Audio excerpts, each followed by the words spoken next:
Are sine theta.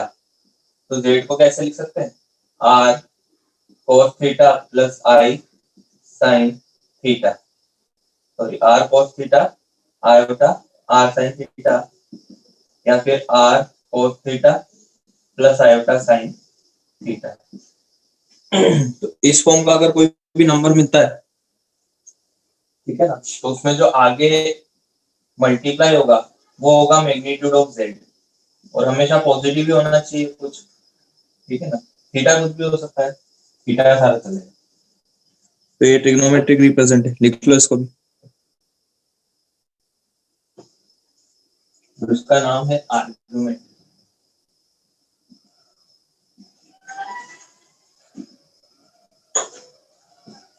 ठीक है ना, हो कुछ भी सकता है वो थीटा।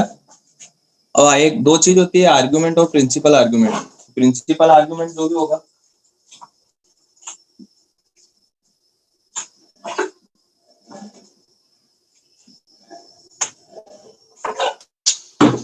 वो हमेशा मेरा माइनस पाई से पाई के बीच में होगा, थीटा हमेशा माइनस पाई और पाई के बीच में होगा। कैसे निकालना वो भी देखेंगे, लिख लो अभी पहले।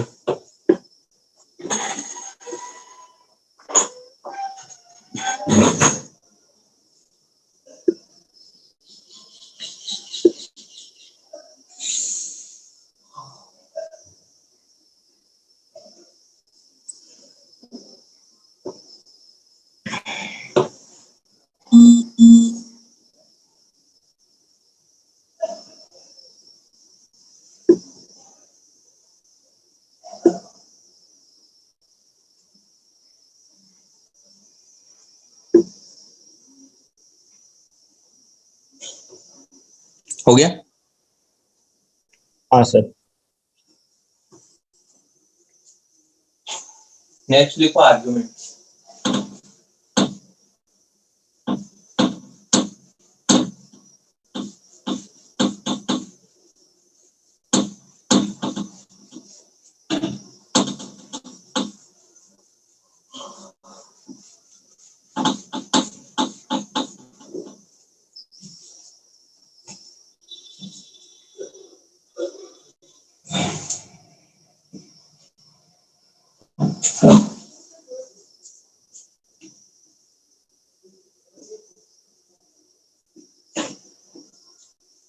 आर्गुमेंट को कैसे डिफाइन किया है वो देखो। एक्स एक्सिस के साथ जितना एंगल बना रहा है complex number anti clockwise direction में, अगर थीटा मैक्सिमम पाई तक हो, अगर मान लो कि पाई से ज्यादा हो तो फिर एंटी क्लॉकवाइज मेजर नहीं करते हैं, क्लॉकवाइज मेजर करते हैं। पहला केस, अगर कॉम्प्लेक्स नंबर यहीं पे है मेरा, जेड यहीं पे, तो एक्स एक्सिस के साथ कोई एंगल नहीं बना रहा है, 0 डिग्री का एंगल बना रहा है, तो इसके आर्गुमेंट को अपन बोलते हैं जीरो। कहीं पे भी हो जाए एक्स एक्सिस पे, लेट सपोज फर्स्ट क्वाड्रेंट में है और ये वाला एंगल थीटा है, उसका आर्गुमेंट को तुम बोलोगे थीटा। अगर पॉजिटिव वाई एक्सिस पे है तो ये वाला एंगल 90 डिग्री है, तो आर्गुमेंट ऑफ जेड हो जाएगा 90 डिग्री।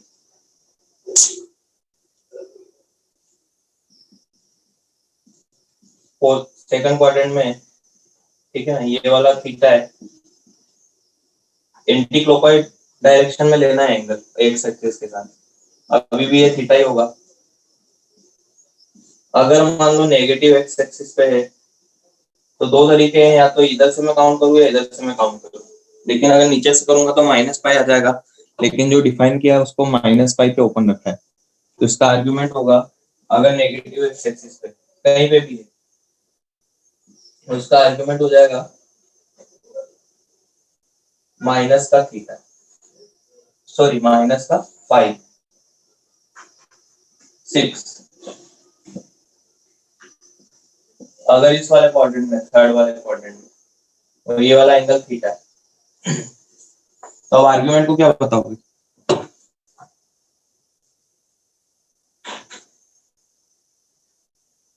बोलो।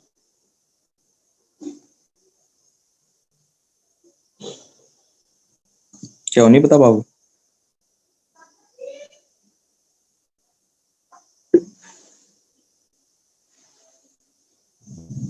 बोलो भाई।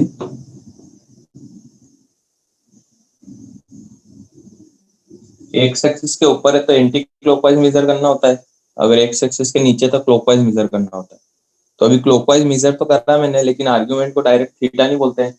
अगर क्लॉकवाइज मेजर कर रहे हैं तो माइनस थीटा बोलना, आर्ग्यूमेंट ऑफ जेड हो जाएगा माइनस का थीटा। अगर यहाँ पे है तो ये वाला एंगल 90 डिग्री है, लेकिन क्लॉकवाइज मेजर कर रहे हैं अपन तो माइनस का 90 डिग्री। और अगर यहाँ पे है और ये वाला एंगल थीटा है तो आर्ग्यूमेंट ऑफ जेड हो जाएगा माइनस का थीटा। ठीक है ना? अगर क्लॉकवाइज मेजर कर रहे हैं तो माइनस लगाना है आगे, और अगर एंटी क्लॉकवाइज मेजर कर रहे हैं तो जो एंगल आ रहा है एक्स एक्सिस के साथ वो ये वाला बता दो है।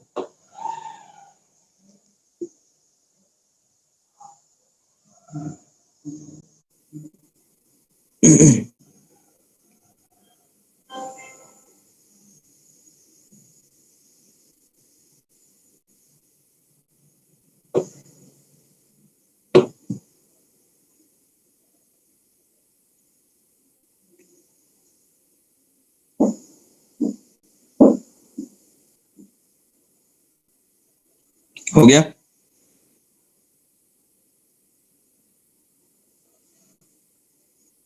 हाँ सर। ठीक, नेक्स्ट लिखो प्रॉपर्टीज ऑफ आर्ग्यूमेंट।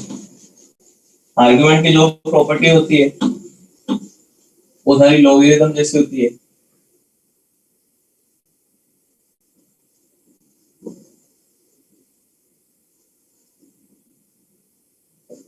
पहला वाला argument of z1 into z2, argument of z1 plus argument of z2 plus 2k पाई। ऐसा क्यों है समझो। जैसे लेट सपोज ये प्रूफ कैसा है, वो भी यूलर फॉर्म ही है एक तरीके का, ठीक है ना? तो मान लो कि z1 का आर्ग्यूमेंट था 90 डिग्री और z2 का आर्ग्यूमेंट था 120 डिग्री, ठीक है ना? z1 का आर्ग्यूमेंट 90 डिग्री और z2 का आर्ग्यूमेंट 120 डिग्री। तो z1 इंटू z2 का आर्ग्यूमेंट क्या बताओगे तुम इस फॉर्मूले से?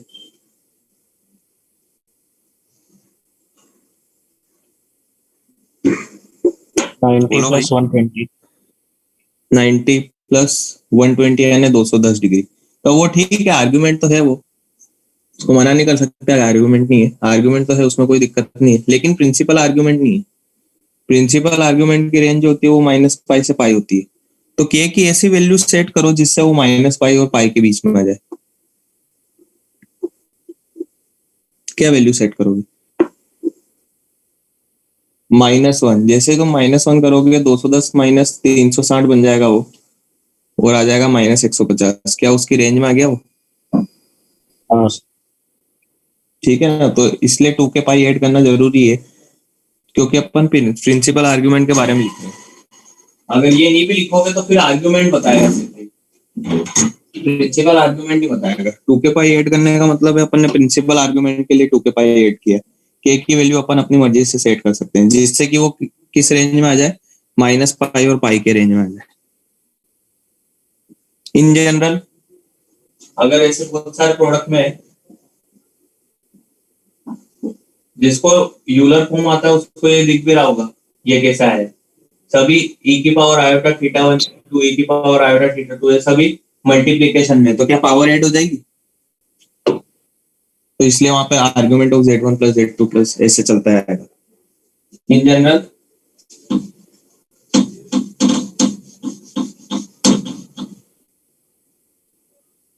Argument of z1 z2 z3 zn, ये हो जाएगा argument of z1, argument of z2, ये चलता आएगा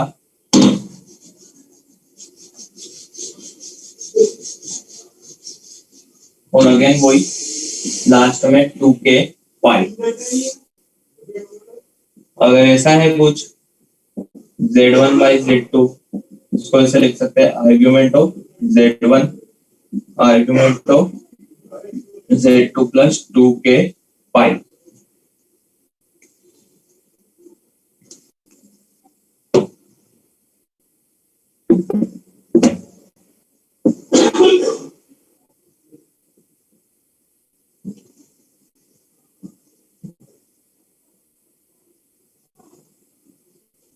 और एक और है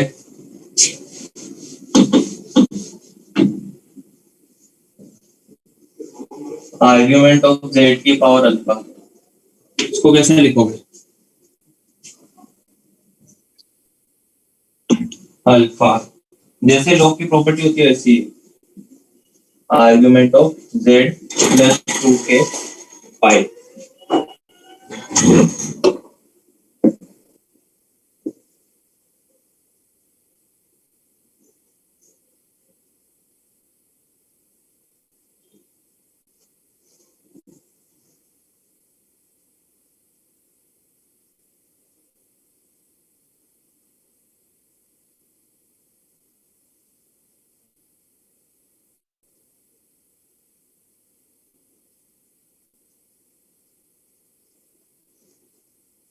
हो गया? हाँ सर। चलो करते हैं इसमें एक दो सवाल। आर्गुमेंट निकालना तो आ जाएगा ना तुमको?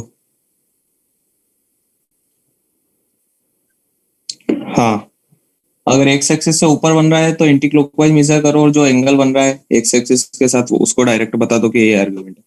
और अगर नीचे बन रहा है तो फिर क्लॉकवाइज मेजर करो, और क्लॉकवाइज मेजर करके जो आंसर आ रहा है एंगल का उसको नेगेटिव में बताना। करते हैं, रुको एक दो example.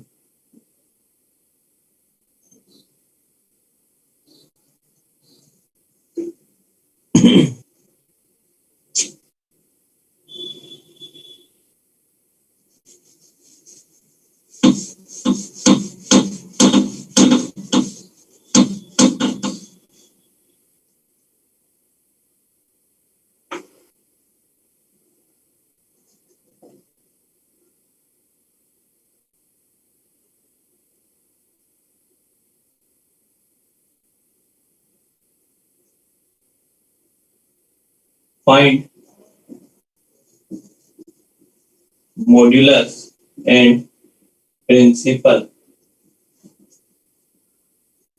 argument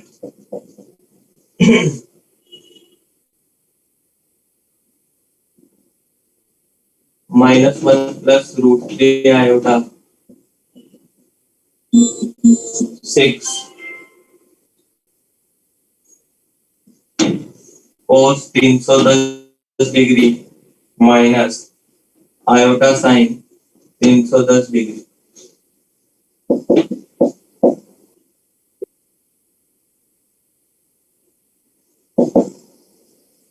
one plus cos 13 pi by 9 plus iota sine 13 pi by 9 sine 2 pi by 9 iota 1 plus cos 2 pi by 9। बताओ देखें।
बताओ भाई।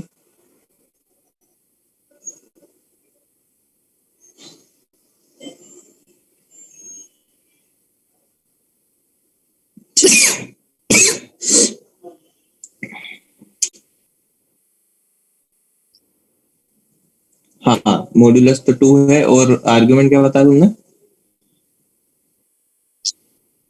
नहीं, -π/3 तो हो ही नहीं सकता। -2π/3 आया पहले हाँ वाले ये का। हम्म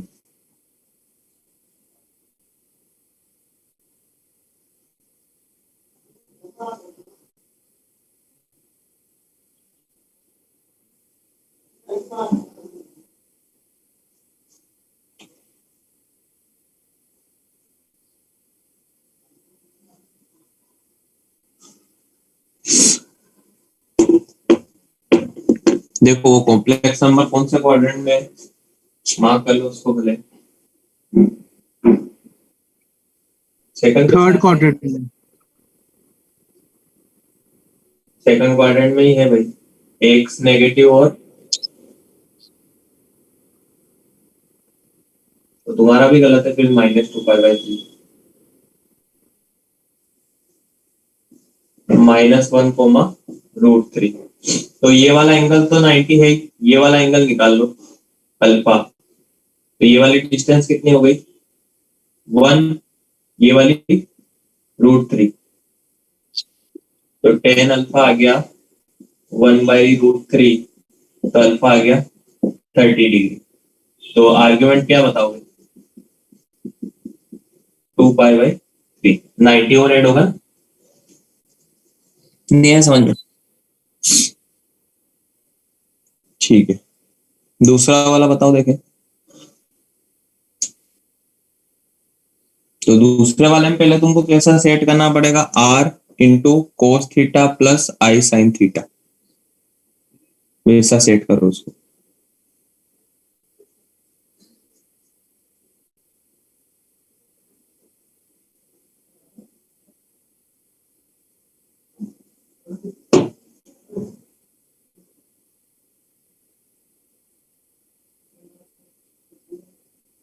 अच्छा, मैग्नीट्यूड बता सकते हो क्या डायरेक्ट?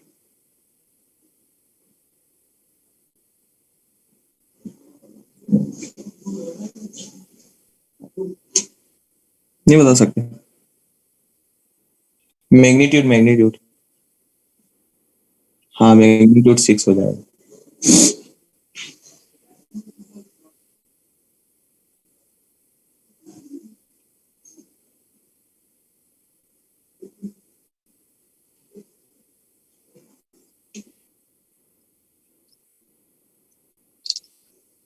पहले तो ये प्लस बनाओ, यहाँ से प्लस कैसे बनाओगे?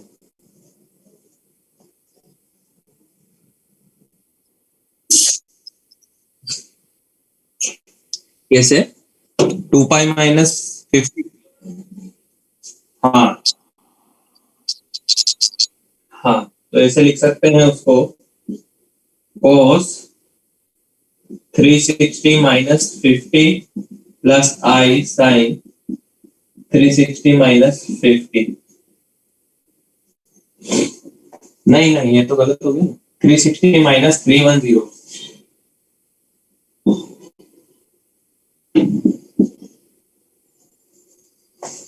इसको देख लो, वापस सोल्व करोगे तो वही आ जाएगा, ठीक है ना? और फिर इसको क्या लिखोगे आप? cos 50, क्योंकि 2π - थीटा cos थीटा होता है, प्लस आई साइन, यहाँ पे तो वापस से वही बन जाएगी कहानी। अच्छा, इसको भी 50 लिखते हैं। तो जो एंगल दिख रहा है, अब तो सब कुछ सेट हो गया ना, आर कोस थीटा प्लस आई साइन थीटा। तो ये जो भी आर्ग्यूमेंट होगा, तो आर्ग्यूमेंट ऑफ जेड क्या हो जाएगा?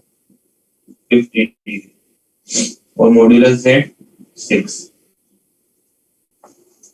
थर्ड वाला बताओ।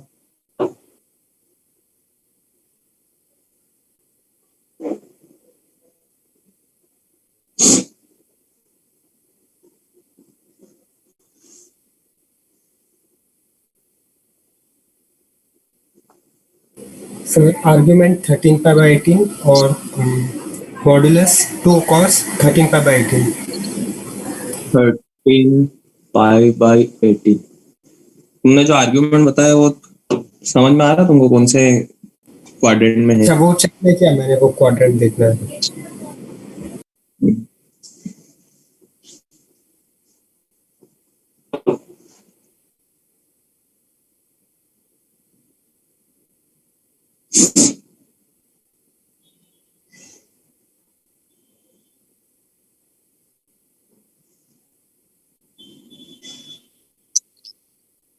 हाँ तो कोस आ रहा होगा और सेकंड क्वाड्रेंट में कोस तो नेगेटिव रहेगा, तो आर्ग्यूमेंट थोड़ी ना, सॉरी वो मॉड्यूलस थोड़ी ना नेगेटिव हो जाएगा।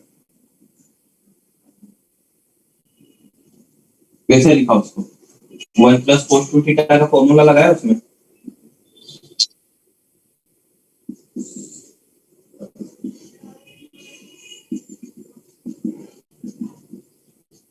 जैसे लगाओगे तुम क्या आएगा, 2 कोस स्क्वायर थीटा बाई 2 और आयोटा यहाँ पे 2 sin 13 pi by 18 cos 13 pi by 18। तो यहाँ से क्या माना जाएगा,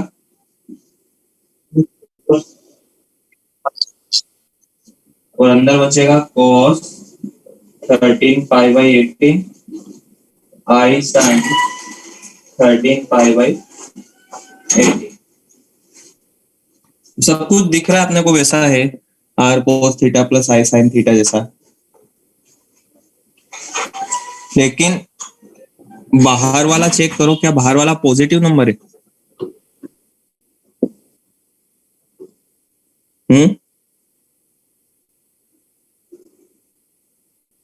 बोलो भाई।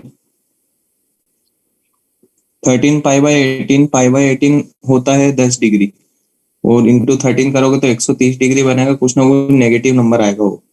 तो अभी डायरेक्ट आर्ग्यूमेंट तुम ये नहीं बता सकते कि 2 cos 13 पाई बाई 18 होगा, तो फिर कैसे करोगे आगे?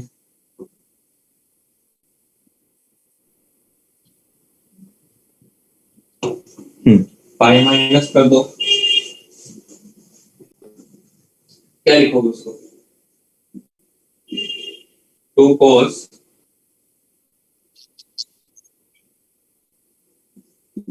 पाई माइनस 13 पाई बाई 18 थोड़ी ना, 5 पाई बाई 18 ना, 5 पाई बाई 18। अंदर जो लिखा हो वो पूरा एज इट इज, या वहां पे भी करो, अंदर का देखते हैं अभी, पहले तो इसको सोचते हैं। फिर इसको क्या लिखोगे वापस से, cos pi minus theta minus cos theta. अब ये पॉजिटिव बन गया है तो इस माइनस को ले जाओ अंदर,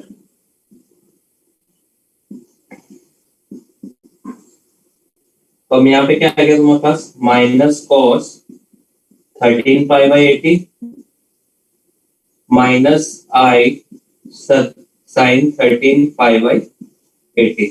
चलो अब इसको कैसे करोगे अंदर वाले को?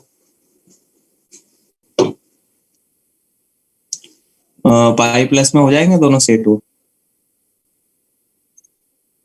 हाँ तो दोनों को लिख दो, पाई प्लस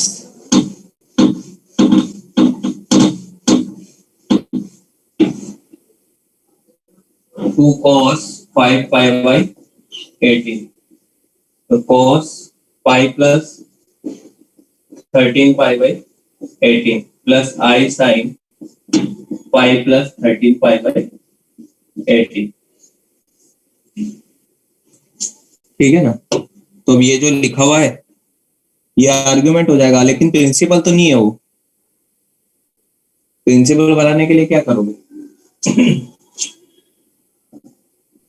2 पाई से माइनस करेंगे। हाँ क्या करोगे? कितना डिग्री बनना है डिग्री में देख लेते हैं तो आसान रहेगा, 180 और 130 310, क्या -50 बोल दूं उसको? ठीक है ना? ये जो बन रहा है 310 डिग्री बन रहा है, अपना प्रिंसिपल आर्ग्यूमेंट नहीं है ये, तो आर्ग्यूमेंट ऑफ जेड क्या बताएंगे अपन, माइनस का 50 डिग्री। नहीं आया समझ में? हाँ प्रिंसिपल ही निकाल रहे अपन, जिसमें भी निकाला।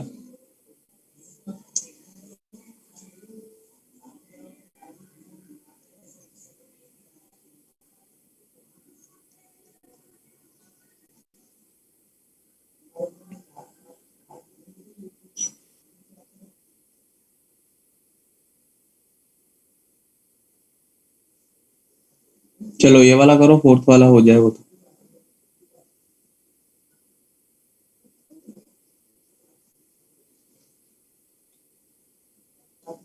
इसमें सेम वही प्रोसेस है, बस तुमको बनाना इसी फॉर्म का है। बाहर पॉजिटिव नंबर होना चाहिए कोई, और अंदर cos थीटा प्लस आई sine theta.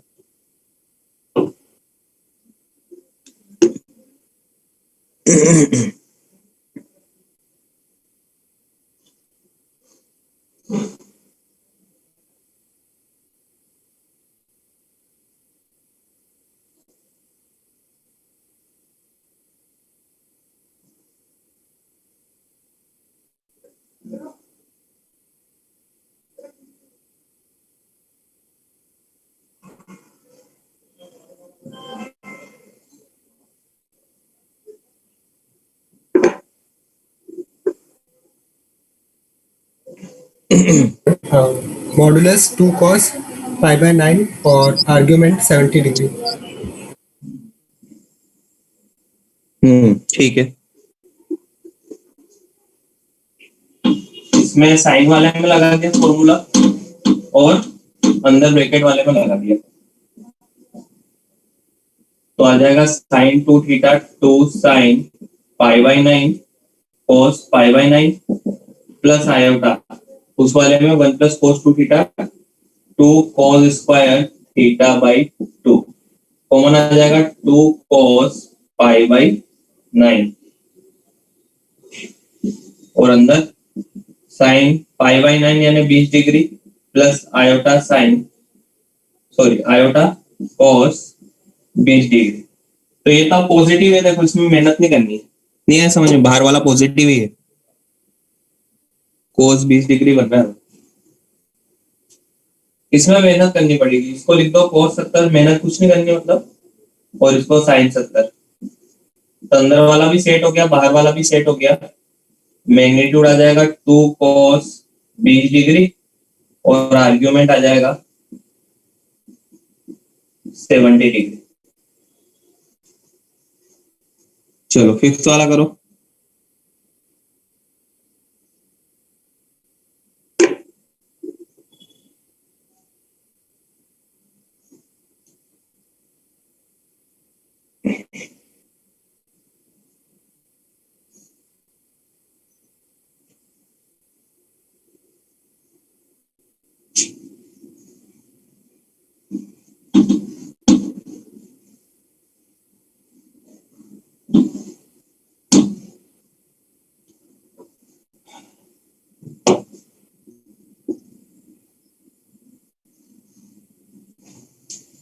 Sir argument 70 degree कैसे आया? 20। तो तुमको क्या लगता है क्या आना चाहिए? बोलो।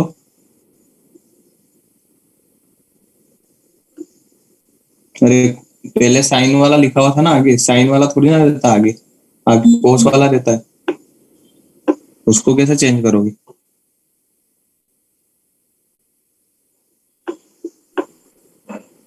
बोलो भाई। 90 माइनस करके। हाँ समझा sir.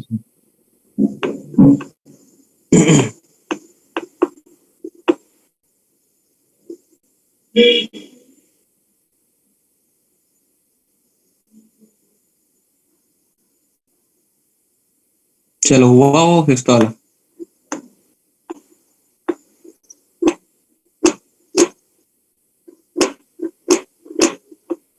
Sir modulus under root 401/29 आता है। फिफ्थ वाले में इस वाले की बात चल रही है अभी। सर रेशनलाइज कर दिया। हाँ तो इतना बड़ा नंबर कहाँ से लाए तुम?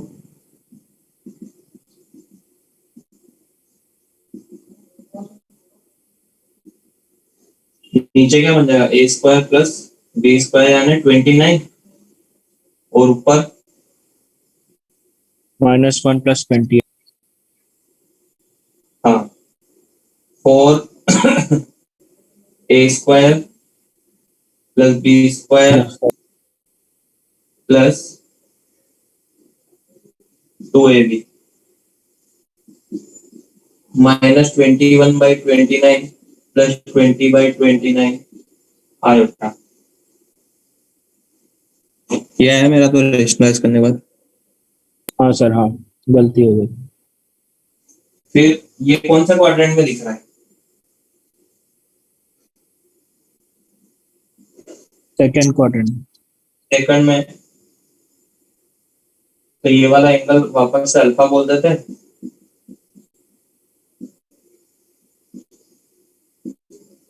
ठीक है ना, तो ये वाली डिस्टेंस 20/29 और ये वाली डिस्टेंस 21/29, तो अल्फा आ जाएगा, तो 10 अल्फा आ जाएगा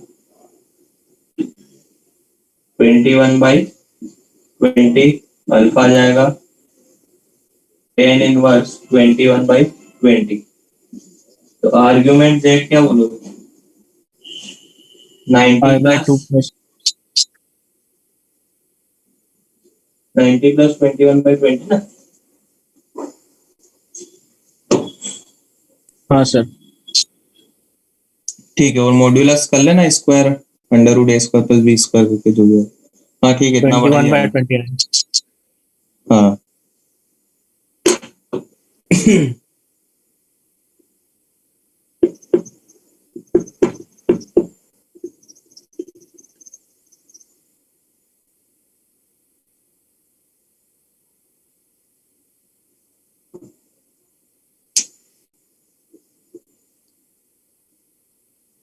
चलो वाला बताओ नेक्स्ट।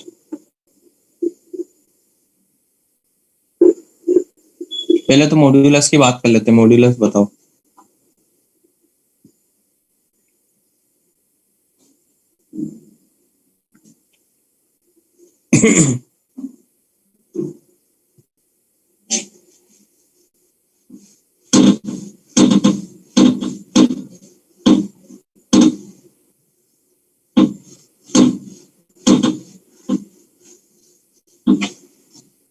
बताओ भाई।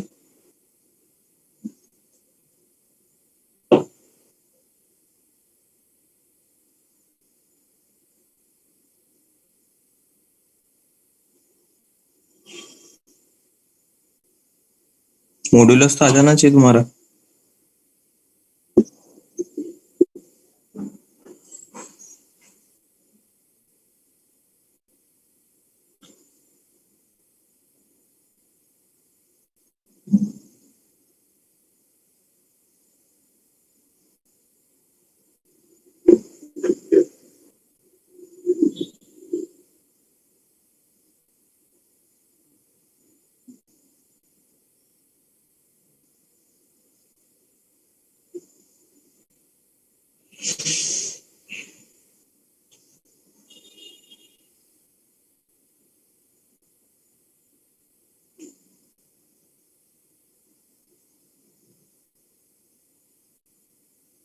नहीं है मॉड्यूलस भी अभी तक।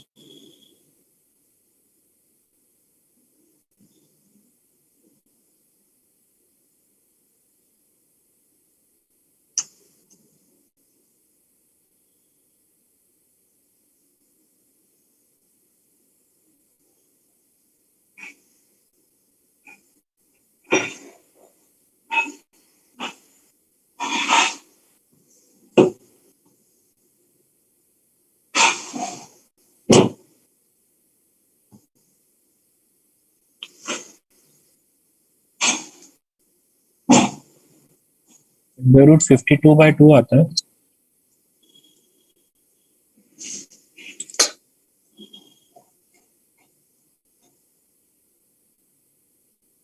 मॉड्यूलस में तो कुछ सोचने वाली बात ही नहीं है। इसको बोल दो Z1, ये भी एक कॉम्प्लेक्स नंबर है, इसको बोल दो Z2, उसको बोल दो Z3। तो जो मोड Z आएगा वो मोड Z1 प्रॉपर्टी है, सब प्रॉपर्टी सब अलग अलग हो जाएंगे।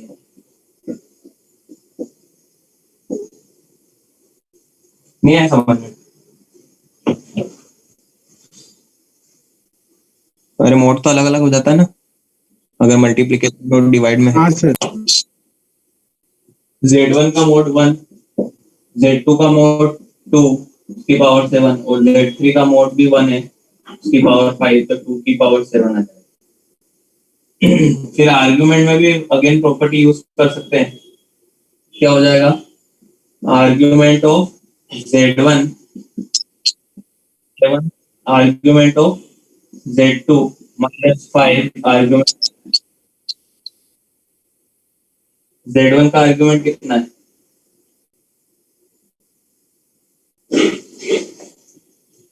Z1 का भी डायरेक्ट नहीं बता सकते, कैसे चेंज करोगे?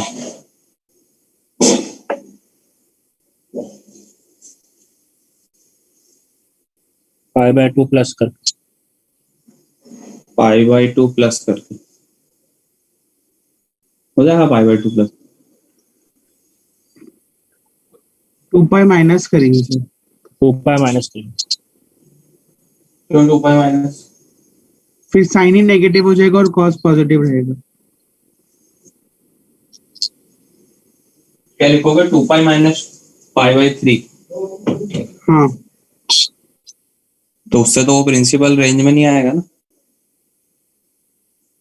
बाद में फिर एडजस्ट कर सकते हैं ना सर, हाँ तो 2 पाई प्लस करके। इसको ऐसे नहीं लिख सकते कि cos minus π/3 i sin minus π/3 लिख सकते हैं वैसा? हाँ हाँ सर। सर। cos के अंदर तो माइनस का कोई फर्क नहीं पड़ेगा, लेकिन साइन के अंदर तो काम हो गया अपना। जैसे साइन के हाँ अंदर माइनस लगे वो दोनों एंगल भी सेम बन गए। क्या बताओगे अब आर्गुमेंट? माइनस का 60 डिग्री प्रिंसिपल रेंज में भी आ रहा है, देखो -60 डिग्री प्लस 7 इंटू उसका आर्ग्यूमेंट क्या बताओगे?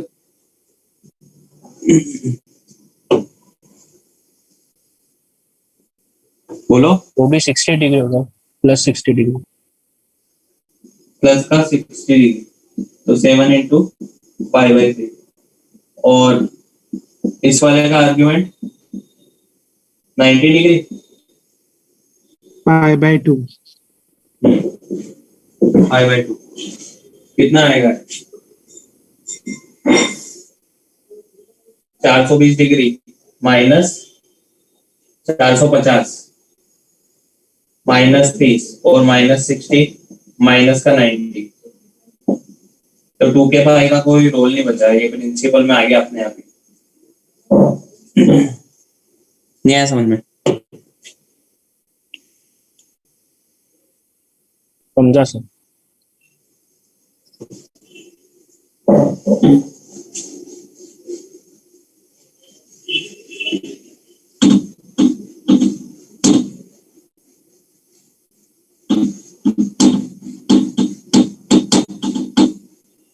एक और करते हैं।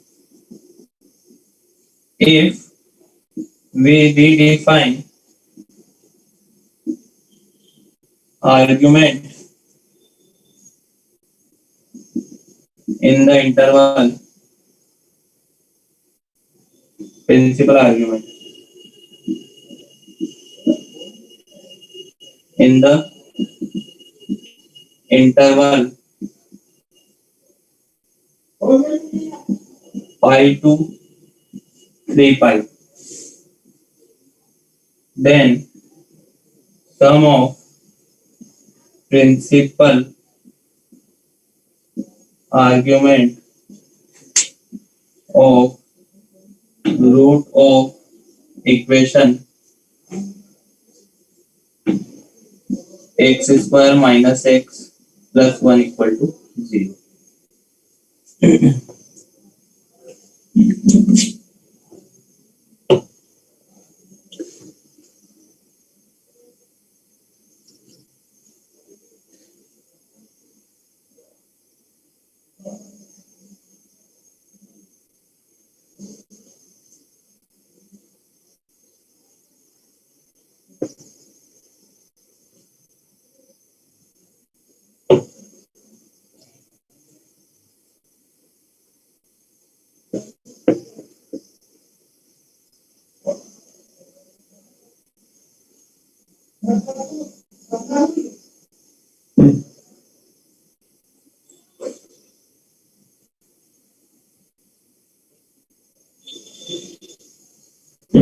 नहीं आया समझ में क्या है वो सवाल?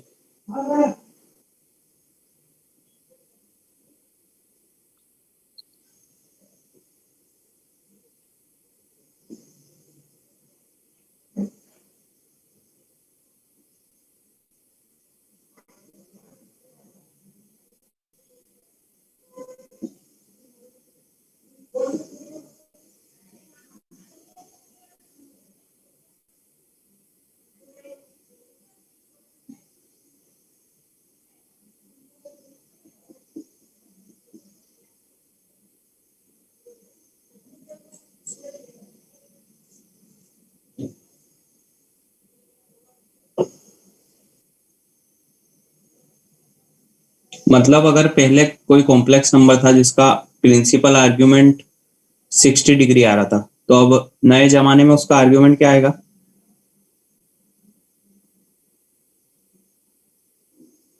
बताओ। 240. 240। हम्म।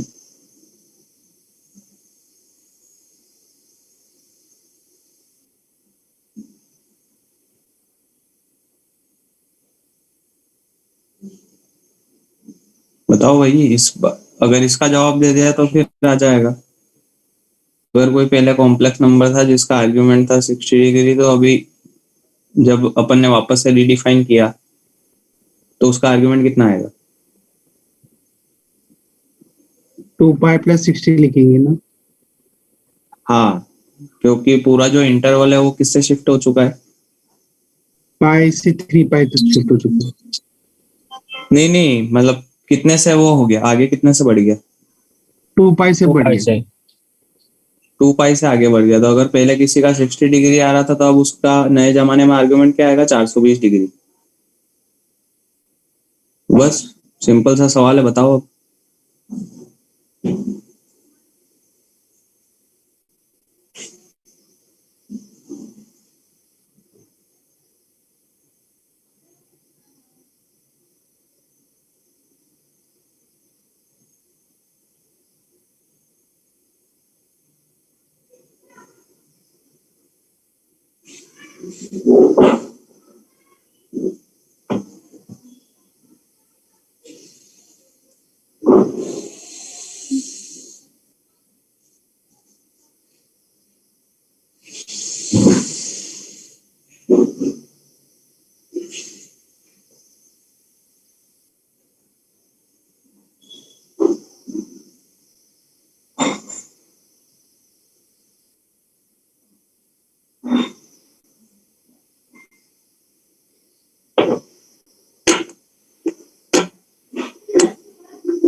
and 420. हाँ Sorry. देखना पड़ेगा।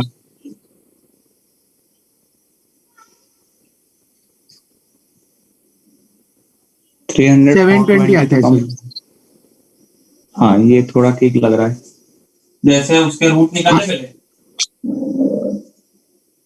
1 plus minus under root 1 minus 4 divide by 2, यानी 1 प्लस रूट 3 आयोटा बाई 2 और 1 माइनस रूट 3 आयोटा बाई 2। इसको मार्क करोगे, फर्स्ट क्वाड्रेंट में है।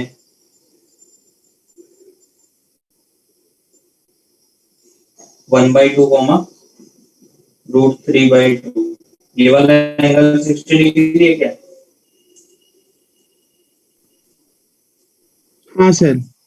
60 डिग्री है ना। और ये वाला अपना बनेगा फोर्थ क्वाड्रेंट। ये वाला 60 डिग्री है, तो इसका आर्ग्यूमेंट हो जाएगा 420 डिग्री और इसका आर्ग्यूमेंट हो जाएगा, इसका आर्ग्यूमेंट क्या लिखा तुमने नए जमाने में? -60 डिग्री. -60 प्लस 360, तो 3 100 डिग्री। 300 और हाँ हाँ, तो argument of Z1 plus argument of Z2 equal to 720। ठीक है ना? नहीं आया?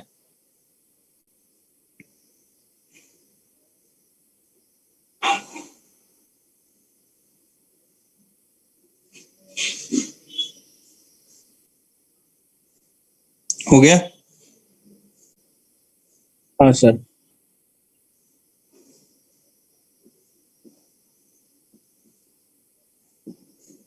ठीक है, तो एक तो तुम्हारा होगा आर्गेन प्लेन में रिप्रेजेंटेशन, ट्रिग्नोमेट्रिकल रिप्रेजेंटेशन। नेक्स्ट लिखो यूलर्स फॉर्म।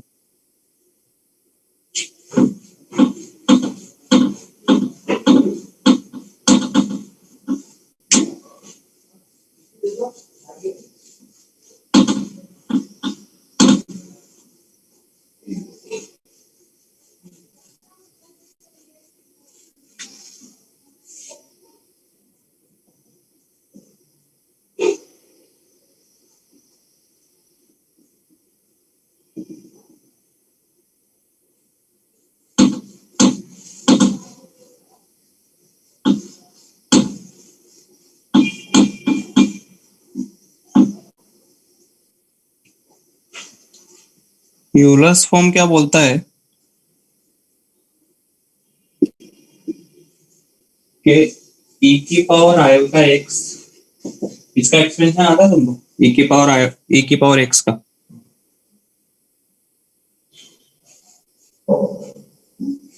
नहीं आता है?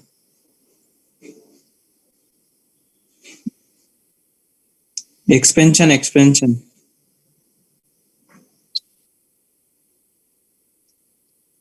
हाँ, 1 plus x square by 2 factorial, x cube by 3 factorial, x की पावर 4 बाई 4 फैक्टोरियल, ऐसे चलता रहता है इंफिनिटी तक। अब इसमें यूलर ने एक्स को आयोटा थीटा पुट किया, तो 1 plus iota theta, iota square theta square by 2 factorial, iota cube theta cube by 3 factorial, iota power 4 theta power 4 by 4 factorial, फिर ऐसे चलते आएगा। फिर उसने और टर्म्स अलग कर लिए और इवन वाले अलग कर लिए। 1 minus theta square by 2 factorial, iota square को -1 लिख दिया, आयोटा की पावर 4 को 1 लिख दिया है, थीटा की पावर 4 बाई 4 फैक्टोरियल, फिर ऐसे चलते गए। प्लस इनमें से उसने आयोटा ले लिया कॉमन, तो अंदर उसको दिखा थीटा, यहाँ से आयोटा कॉमन ले लिया तो आयोटा स्क्वायर -1, तो उसको लिख दिया थीटा क्यूब बाई 3 फैक्टोरियल, ऐसे चलते हैं। तो ये किसी की सीरीज दिख रही है और ये किसी की सीरीज दिख रही है क्या?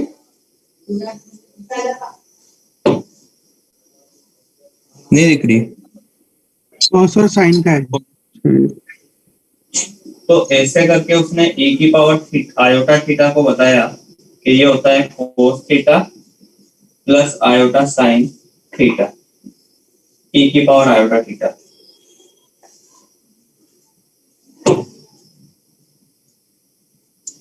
ठीक है ना? इसका मॉड्यूलस 1 होगा, अगर आगे 1 है मतलब कोई भी कोएफिशिएंट नहीं है तो 1 है मॉड्यूलस। ठीक है ना? क्योंकि यहाँ पे भी आगे कुछ नहीं है, ब्रैकेट के आगे 1 लिखा हुआ है ना। अगर मान लो कि z ऐसा लिखा हुआ r e की पावर आयोटा थीटा, तो मॉड्यूलस क्या होगा? हाँ, मॉड्यूलस हो जाएगा r, r तो पॉजिटिव होगा। और अगर z बार निकालना हो, z बार के लिए ज्यादा मेहनत नहीं करनी है, थीटा को माइनस थीटा ले लो। ठीक है ना? बहुत ही काम का फॉर्म है। सवाल सोल्व करने में भी बहुत इजीली हो जाते हैं इससे।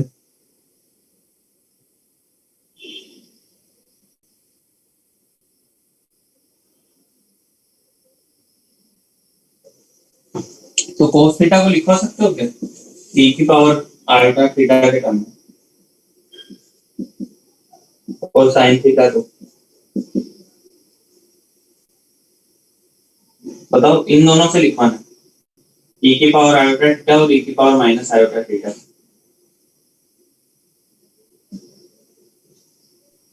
ऐड करेंगे दोनों को दोनों को ऐड, अपॉन 2। हाँ, अपॉन 2। तो साइन थीटा के लिए सब्ट्रैक्ट, जेड बार माइनस जेड।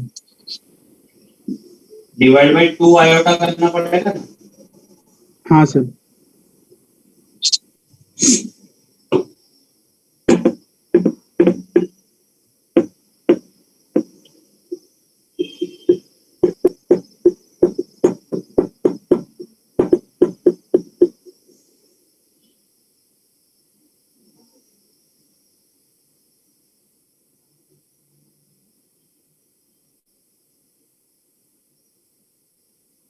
हो गया?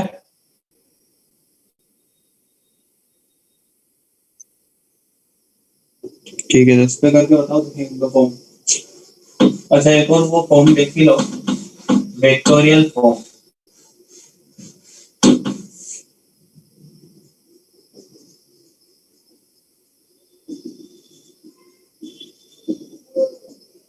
वेक्टोरियल फॉर्म क्या बोलता है कि अगर z कोई कॉम्प्लेक्स नंबर है x plus iota y Argand plane में, तो इसको एक पॉइंट के पोजीशन वेक्टर की तरह भी ट्रीट कर सकते हैं, क्योंकि उसको अपन पॉइंट भी मान ही रहे हैं और कोई पोजीशन वेक्टर होता तो वो भी एक पॉइंट ही होता है। तो इसको तुम ऐसे भी मान सकते हो कि एक पोजीशन वेक्टर है पॉइंट के x i के प्लस y j के, और अगर अपने को एक वेक्टर निकालना है ओz वेक्टर, तो हो जाएगा x i के y j के।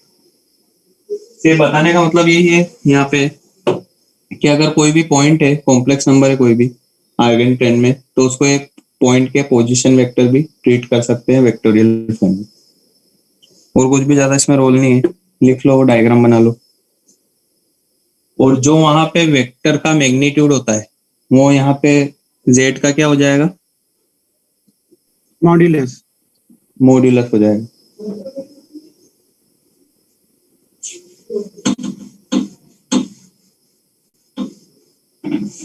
फिर ये वाला सवाल कर लो, फाइंड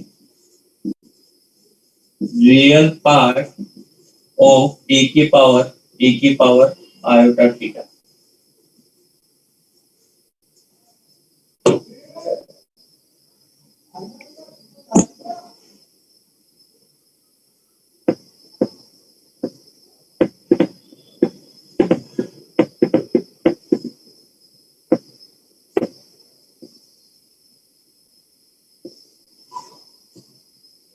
e की पावर cos थीटा, e की नहीं, पावर गलत cos थीटा। गलत।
cos of sin theta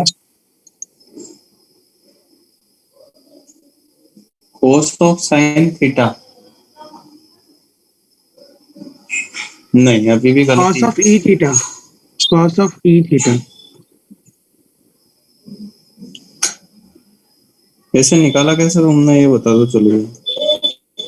sir ऊपर का e की पावर आयोटा थीटा को cos theta plus iota sin theta लिखो ठीक है, और ये फिर सही उसको काम करा। मल्टीप्लिकेशन पे लिखो। एक मिनट, इसको क्या लिखा तुमने, cos theta plus iota sin theta, चलो ठीक है। इसके बाद अलग उसके अलग बाद कर e दिया। और हाँ सर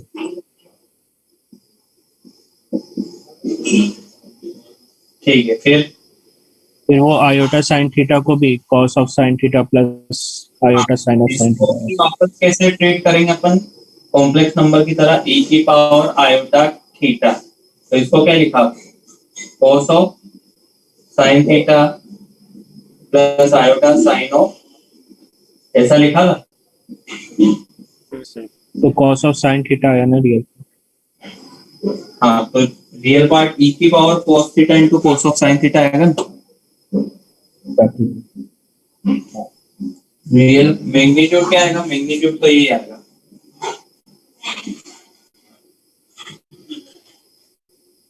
हाँ, इसको अगर z बोले अपन, मैग्नीट्यूड z आ जाएगा e की पावर cos थीटा इंटू बस e की पावर cos थीटा। और अपने से पूछा है रियल पार्ट, तो रियल पार्ट में तो ये भी आएगा ही, e की power cos theta into cos of sin theta.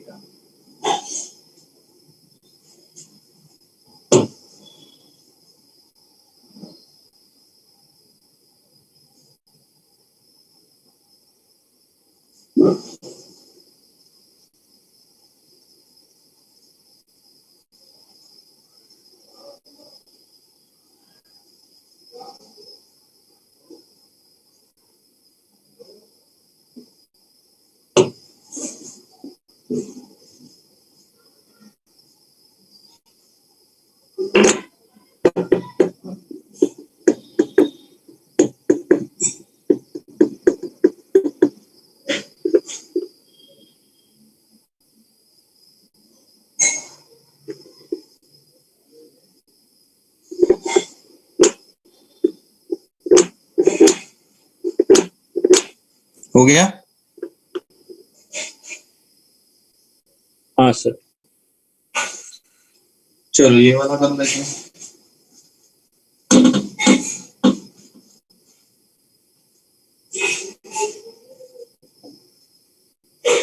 If z and omega are two non-zero complex number such that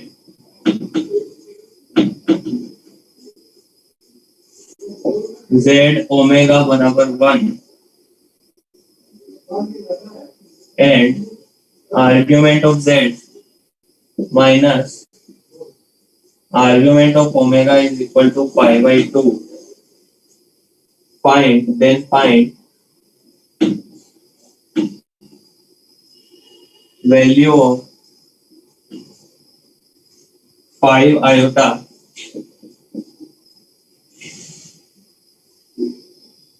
z bar omega।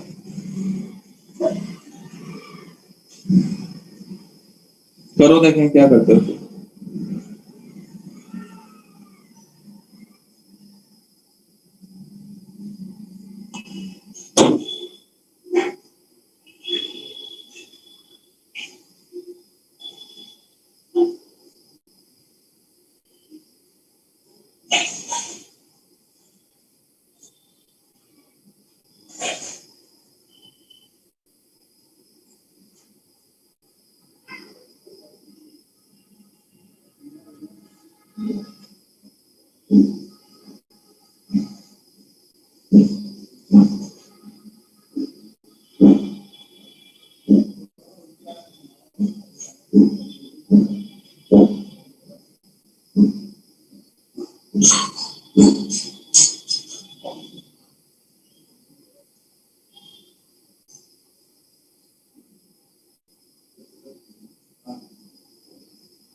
बोलो भाई।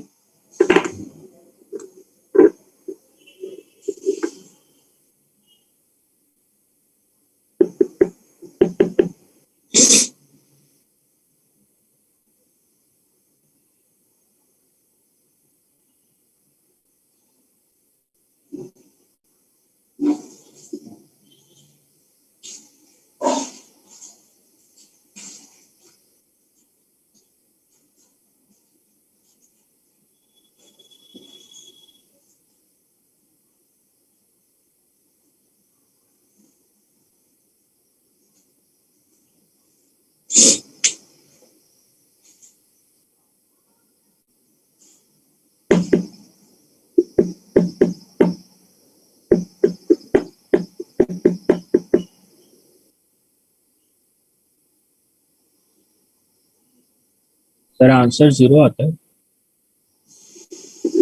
एक मिनट।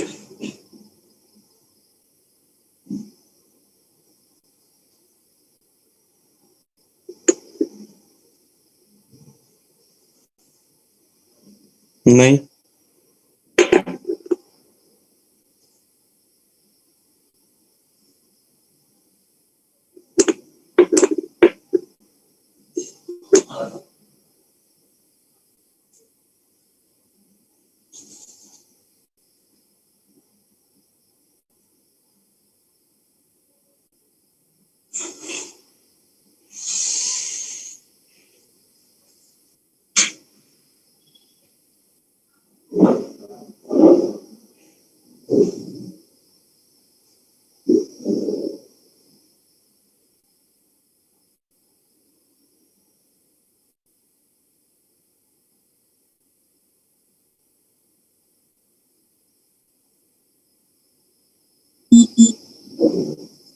नहीं आया।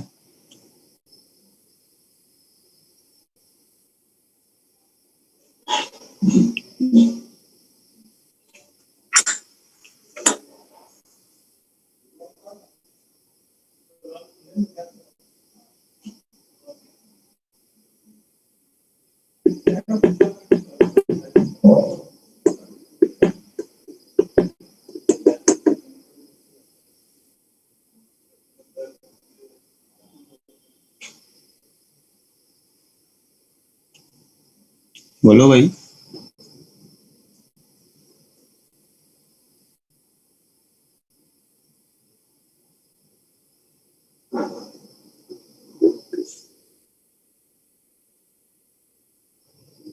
क्या मतलब?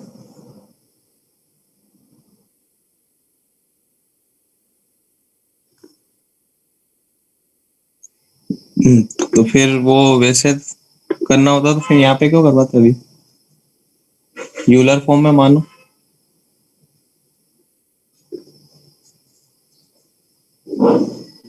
1 मिनट सर। हम्म।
ये है अभी तक।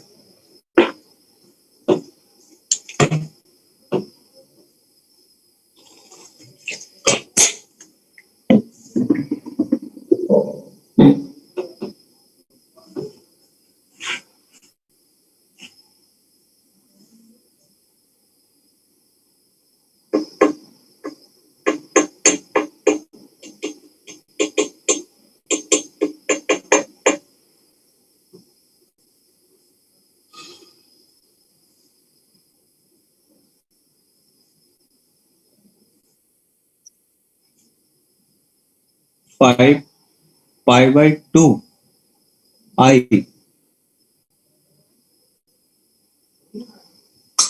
न्यूमेरिकल आएगा आंसर।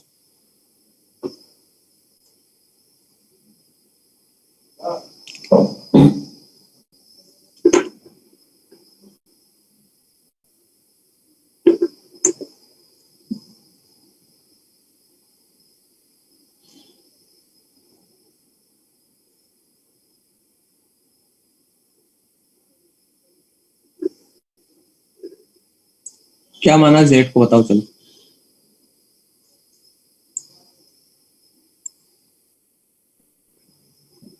और आर कहाँ गया? R1 इंटू ई की पावर आई थीटा 1 माना और ओमेगा को R2 इंटू ई की पावर आई थीटा 2 माना। वेरिएबल कम करते जाओ ना, जैसे जेड को तुमने मान लिया आर ई की पावर आयोटा थीटा, ओमेगा इन दोनों का मॉड्यूलस में रिलेशन दिया हुआ है, तो इसका क्या 1/r हो जाएगा? हाँ सर। ठीक है ना, 1/r। और जैसे तुमने इसका आर्गुमेंट थीटा माना, तो आर्गुमेंट ऑफ ओमेगा क्या आ जाएगा? Theta minus π/2।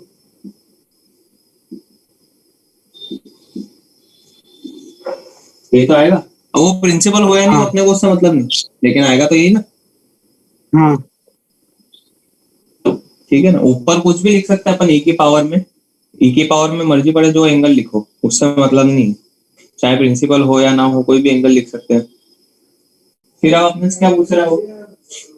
5 आयोटा जेड बार यानी आर ई की पावर माइनस का आयोटा थीटा, और ओमेगा 1/r ई की power iota theta minus π/2। R cancel, इन दोनों को अगर सोल्व करोगे ई की power minus iota theta plus iota theta cancel, minus का π/2, और ये बन जाएगा -5 आयोटा इंटू माइनस का iota, that is sorry minus का आयोटा 5। नहीं समझ में।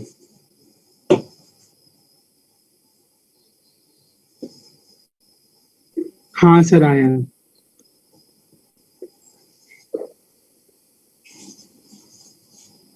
हाँ, ई की पावर π/2 है।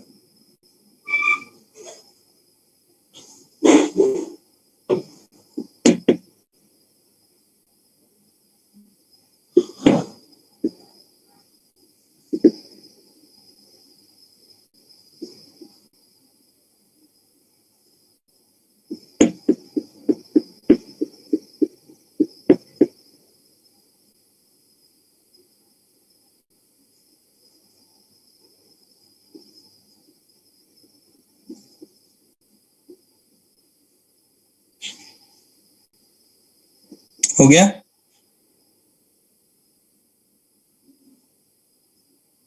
हाँ सर। ठीक है,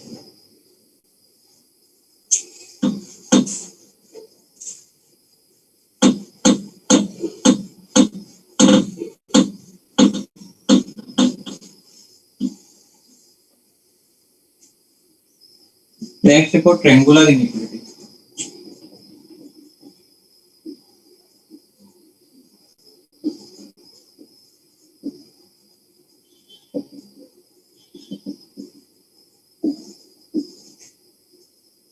इस पे पूछ चुके हैं सवाल, मेंस में 2-1 बार पूछ चुके हैं। ठीक है ना, वापस भी आ सकता है। ट्रायंगुलर इनइक्वालिटी क्या है? जैसे मैंने दो कॉम्प्लेक्स नंबर लिए, एक लिया z1 और एक लिया z2। ठीक है, दो कॉम्प्लेक्स नंबर लिए, तो एक पैरेललोग्राम कंप्लीट हो सकता है।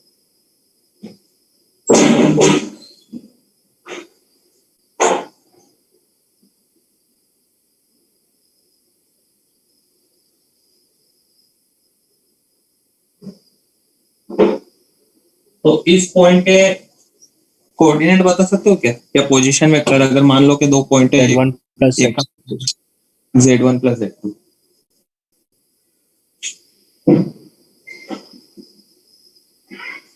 ठीक है, तो ये वाली डिस्टेंस बता सकते हो, ये वाली डिस्टेंस कितनी होगी? मॉड Z1 मॉड Z1 और ये वाली distance mod Z2 mod Z, ये भी शायद वही होगी mod Z2 पैरेललोग्राम है तो, हाँ सर। और ये वाली डिस्टेंस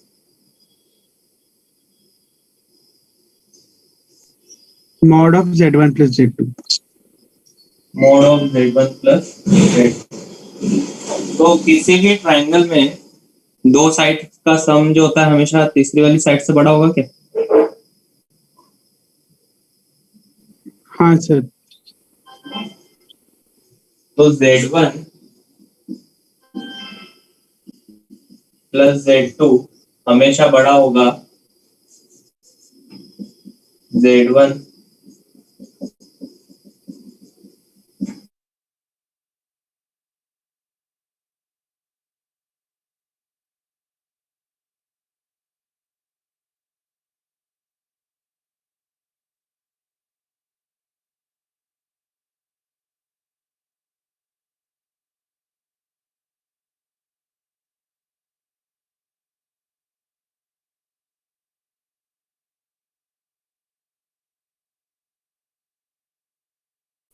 सर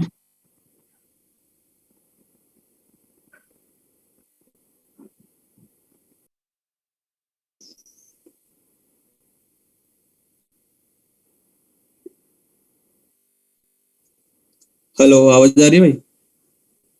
हाँ सर। हाँ हाँ, तो सर। मैं बोल रहा था दो साइड का सम हमेशा क्या तीसरी साइड से बड़ा होगा? हाँ सर। ठीक है, इक्वलिटी होल्ड कर सकती है क्या?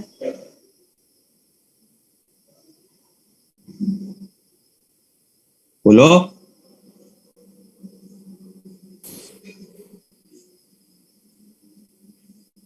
क्या वो नहीं कर सकती इक्वलिटी होल्ड?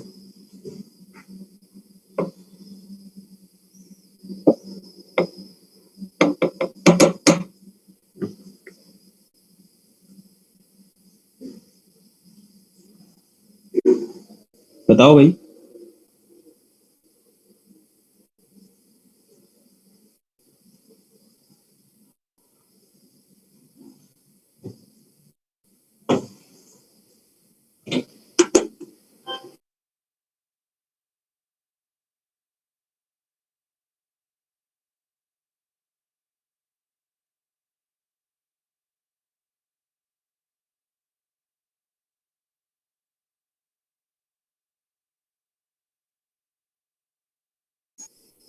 कर सकती है सर।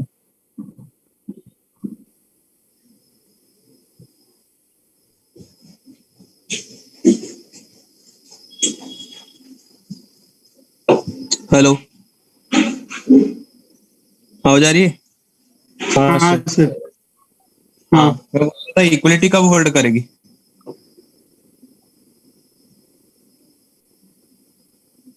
क्या वो नहीं बता सकते हो? अच्छा, ट्रायंगल की कंडीशन क्या होती है?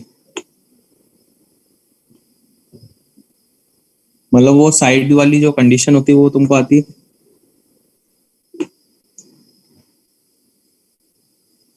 अरे ट्रायंगल वाली कंडीशन तो आती होगी ना भाई, बोलो।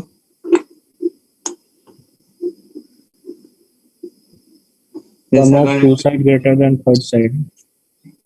हाँ ग्रेटर देन, तो इक्वलिटी कब होल्ड कर सकती है?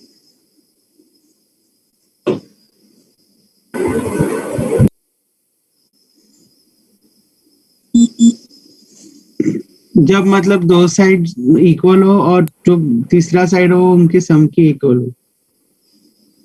नहीं, ऐसा कुछ नहीं। ट्रायंगल में क्या कंडीशन होती है बता दो। अगर एक ट्रायंगल की साइड, अगर ये ट्रायंगल की साइड है एबीसी तो क्या कंडीशन होगी यहाँ पे? बी प्लस सी का सम जो होगा वो ए से ज्यादा होगा। हाँ, तो इक्वलिटी कब आएगी? जब बी प्लस सी ए की इक्वल हो। अरे वो तो है, लेकिन किस कंडीशन में आएगी? ट्रायंगल बनेगा क्या उस कंडीशन में? नहीं सर, उसमें ट्रायंगल नहीं बनेगा।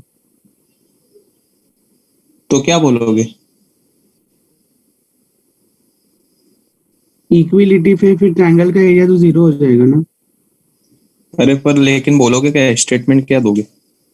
इक्विलिटी होल्ड कब करेगी? तो कोलिनियर हो, जब कोलिनियर हो जाएंगे। कौन कौन कोलिनियर हो जाएंगे? तीनों पॉइंट Origin- मतलब तीनों वर्टाइसिस ट्रायंगल की। एक तो जीरो ही है, जीरो Z1 और Z2 तीनों अगर कोलिनियर हो जाएंगे तो ये हाँ समझ में। सर, हाँ हाँ समझ में आया। इक्वलिटी कब होल्ड करेगी? Equality holds when origin Z1 and Z2 are collinear. अच्छा, और क्या होती है साइड्स? जैसे दो साइड का सम तो तीसरी साइड से बड़ा होता है। अच्छा, दो साइड का डिफरेंस के बारे में कुछ कमेंट कर सकते हैं क्या? तीसरी साइड से छोटे हैं। तीसरी साइड से छोटा। तो ये मान लो कि ये तीसरी साइड है और ये वो दो साइड से, तो इन दोनों का जो भी डिफरेंस होगा क्या वो छोटा होगा? हाँ सर, ठीक है ना, तो ये ट्रायंगुलर इनइक्वालिटी है।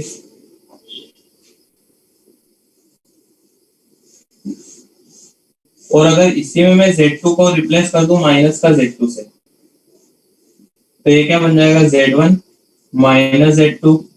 यहाँ पे भी सेम मोड Z1। यहाँ पे माइनस का कोई फर्क नहीं पड़ेगा क्योंकि Z का मैग्नीट्यूड और माइनस Z का मैग्नीट्यूड सेम ही होता है, तो इनइक्वालिटी पूरी सेम रहेगी, बस यहाँ पे माइनस आ जाएगा। यहाँ पे माइनस का कोई फर्क नहीं पड़ेगा। तो ये दो इनइक्वालिटी है, ट्रायंगुलर इनइक्वालिटी।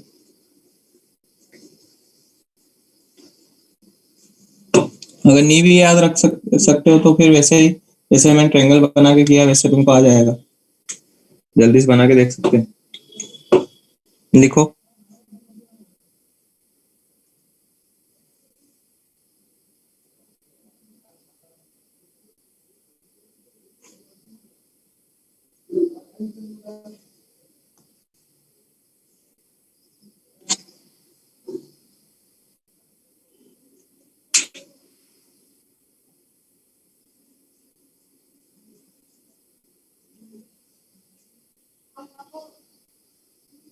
हो गया? हाँ सर। बस ठीक है, चलो इस पे करेंगे सवाल नेक्स्ट टर्न पे। तो तुम पार्ट वन और पार्ट टू दोनों में ए सेक्शन करो कॉम्प्लेक्स में।